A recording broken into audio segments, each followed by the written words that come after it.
எல்லா கொள்கைகளையும் அரசியலாக மாற்றப்படும் பொழுதுதான் எதிர்ப்பு வருகிறது. அதை மத்திய அரசு புரிந்து கொள்ள வேண்டும். நான் சொல்றத நீ செய்யலைன்னா நான் உனக்கு பணம் தரமாட்டேன்னு சொல்றது இது மிஞ்சி போனா இன்னும் 4 வருஷம் நடக்கும். அப்புறம் அந்த ஆட்சி மாறி போச்சுன்னா அவங்க எதிர்கட்சியா நின்றுகிட்டே தப்பா பண்ணிட்டோம் தான் சொல்லணும். 3 முறை ஆண்டு விட்டார்கள். இதுக்கு மேல ஆள்றதுக்கு வாய்ப்பே கிடையாது மத்திய அரசுல பாஜக. சோ அவர்கள் இப்போவாது தெரிஞ்சுக்கணும். ஒரே நாடு, ஒரே கொள்கை, ஒரே தேர்தல், ஒரே ஓட்டு, இதெல்லாம் நடக்காத காரியம். ஏனென்றால் இந்தியா என்பது யூனிட்டி இன் டைவர்சிட்டி. எத்தனையோ மொழிகள், எத்தனையோ ஜாதிகள், எத்தனையோ மதங்கள் எல்லாம் சேர்ந்தது. பட் தர்மத்தை அடிப்படையாக கொண்டது. இந்த தர்மம் எல்லாருக்கும் ஒண்ணுதான். இந்துவா இருந்தாலும் ஒண்ணுதான், முஸ்லீமா இருந்தாலும் ஒண்ணுதான், கிறிஸ்டியனா இருந்தாலும் ஒண்ணுதான். அதை விட்டுட்டு நான் சொல்றதுதான் தர்மம்னா அது அடாவடி. அது சரியாக வராது. அது சரியான முறையில் நம்முடைய மாண்புமிகு தமிழக முதலமைச்சர் மிக கடுமையாக எதிர்த்து கொண்டிருக்கிறார். அவருக்கு என்னுடைய சப்போர்ட் உண்டு. என்னுடைய சப்போர்ட் இல்ல, பொதுவாகவே எல்லாருடைய சப்போர்ட்டும் கண்டிப்பாக இருக்கும். ஏனென்றால் நானும் 1960 to 66 படிச்ச போதுதான் முதன் முறையாக இந்தி எதிர்ப்பு போராட்டம். நானும் போலீஸுக்கு பயந்து அடிச்சு அப்பதான் ரோட்ல வீராணம் பைப்பு போட்டிருந்தாங்க. அதுக்கு உள்ளாதெல்லாம் ஓடி வந்துதான் வீட்டுக்கு வந்தோம். அதனால இந்தி எதிர்ப்பு என்பதை மறந்துகிட்டே வரலான்னு பார்த்தா இல்ல, நீ மறக்க கூடாது அப்படிங்கிறதுக்கு தூண்டி விட்டுட்டே இருக்காங்க மத்திய அரசு. இது அவர்களுக்கு ஒரு ஓட்டு கூட வராது. வர ஓட்டையும் அது குறைச்சிடும். அவ்வளவுதான் சார். இருக்கட்டும் சார், வேணுங்கிறவங்க படிக்கிறாங்க சார். சிபிஎஸ்இ படிக்கணும்னு சொல்றவங்க யார் சிபிஎஸ்இ படிக்கிறாங்க?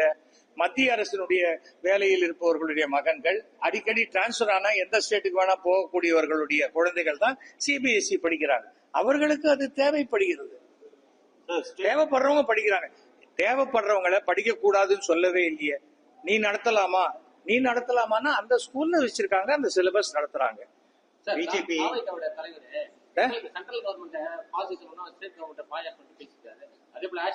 பானாவுக்கு பானா சார். சினிமால சொன்னா கிளாப்ஸ் வரும், அது அவங்க தொண்டர்கள் கை தட்டுவாங்க. பானாவுக்கு பானா. பிஜேபி இந்த 5 ஆண்டு முழுமையை பூர்த்தி பண்ண நினைக்கிறீங்க? பண்ணாது சார். எனக்கு தெரிஞ்சு பண்றதுக்கு வாய்ப்பு கிடையாது.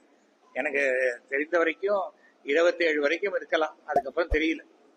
முதல்வருக்கு வாழ்த்து சொல்றீங்களா சார்? முதல்வருக்கு வாழ்த்து சொல்லதான் போயிட்டு இருக்கேன்.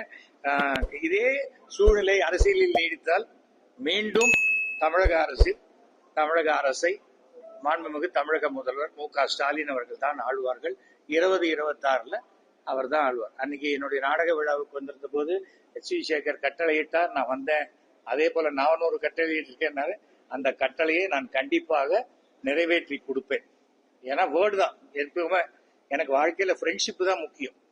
எனக்கு என்னால ஒரு 3 லட்சம் ஓட்டு கொண்டு வர முடியுமா? அந்த 3 லட்சம் ஓட்டை கொண்டு வருவதற்கு உண்டான அனைத்து முயற்சிகளையும் நான் செய்வேன். தவறும் இந்த அரசே மதிய உணவு, சத்துணவு, குழந்தைங்களுக்கு மார்னிங் டிஃபனு எல்லாமே எவ்வளவு பிரமாதமா பண்றாங்க. அதை கேலி பண்றவங்களுக்கு அந்த ஸ்டேட்டஸ் தெரியல. ஒருவேளை சாப்பாடு கூட இல்லாத வயலுக்கு போய் உழைச்சே ஆகணும்னு நினைக்கிறவங்க எவ்வளவு பெற்றோர்கள் இருக்கும் பொழுது அந்த குழந்தைகளை நீங்க கவலைப்படாதீங்க, உங்க பசங்களை என் பசங்களா நான் பாத்துக்கிறேன் இன்னைக்கு அப்பான்னு குழந்தைங்க கூப்பிடுறாங்கன்னா அதற்கு தகுதியானவர் தான் மு.க. ஸ்டாலின் அவர்கள். அதுல எந்த விதமான மாற்று. இதை கேலி பண்றது என்ன வேணா கேலி பண்ணலாம். என் டிராமால கூட நான் நிறைய விஷயங்கள் வலிக்காத அடிச்சுக்கிட்டா வலிக்காத சவுக்கு கோயம்புத்தூர்ல தான் கிடைக்கும்.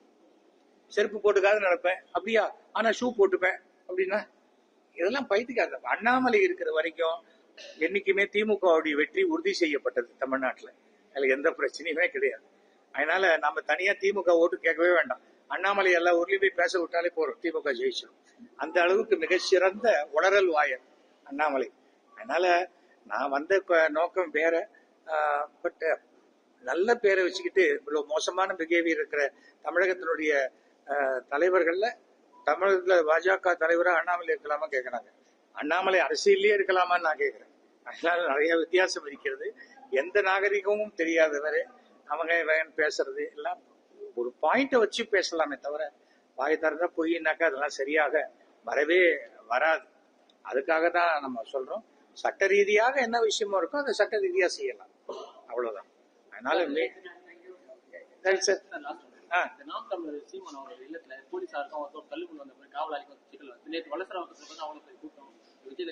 நான் இன்னும் பேப்பர் 2 நாளா படிக்கல சார்.